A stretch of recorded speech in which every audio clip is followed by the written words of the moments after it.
Pamela by Samuel Richardson. Complete summary. 15-year-old Pamela Andrews is a virtuous but poor maid working for the wealthy Lady B at her Bedfordshire home.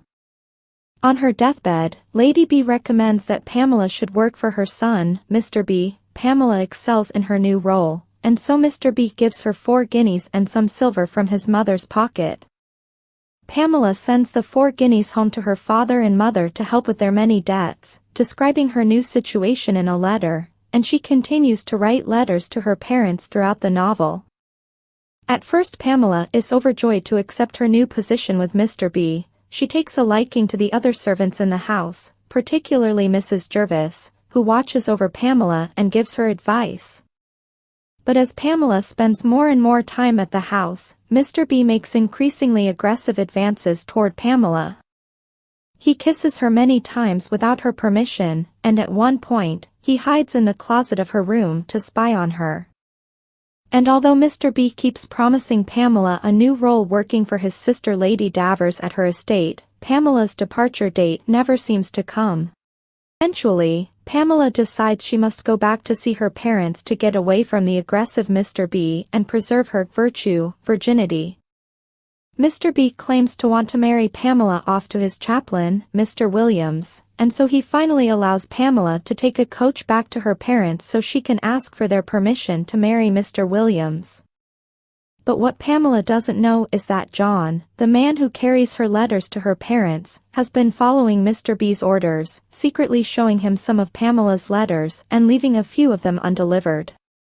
Also, Mr. B has no intention of sending Pamela home.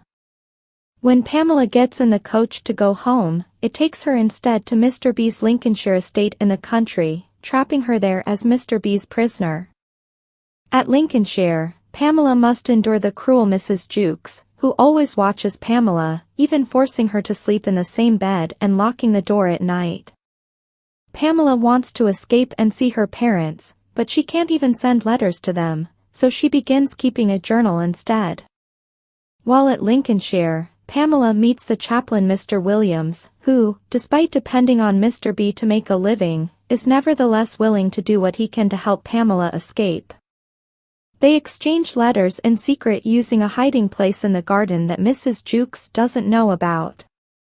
Eventually, Mr. B gets jealous about Mr. Williams's close relationship with Pamela, so he arranges to have Mr. Williams robbed on the road and later jailed.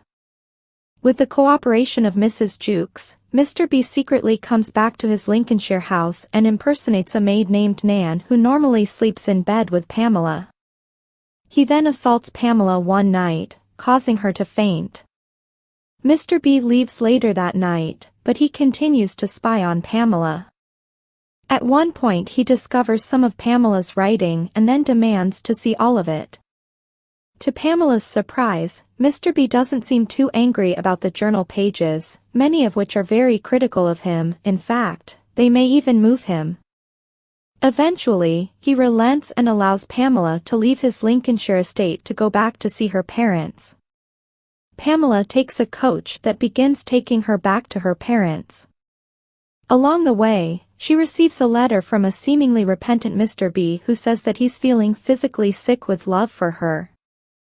Surprisingly, Pamela realizes that she doesn't hate Mr. B and might even find him handsome, so she goes back to see him.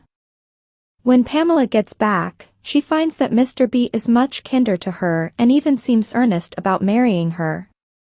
Still, Pamela fears that Mr. B might only be trying to trick her into a sham marriage. Mr. B does several things to try to prove himself to Pamela, including bailing Mr. Williams out of prison and hosting Pamela's father at the estate. Eventually, the two of them agree to marry, with Pamela suggesting that Mr. B clean out his family's cluttered chapel so that they can use it for the wedding. Pamela and Mr. B have a small wedding that they keep secret for a while. Mr. B treats Pamela better than he did before, but some of the other local gentry, particularly Lady Davers, have a hard time accepting that Mr. B has truly married the lower-class Pamela. Despite some initial reluctance, however, Pamela eventually uses her virtue and beauty to win over the gentry, even later. After marrying Mr. B, Pamela obtains a lot of money and uses most of it for charity, paying back the servants who helped her, giving some to the local poor, and arranging for her parents to get an annual income. Her happy marriage faces a challenge when she learns that Mr. B previously had a child, Miss Goodwin, with a woman named Sally Godfrey, but Pamela accepts this new development and even proposes adopting the child as their own, since Sally now lives a new married life in Jamaica. In an epilogue, the editor summarizes some of the moral lessons of the book and says that Pamela is a role model for all to follow.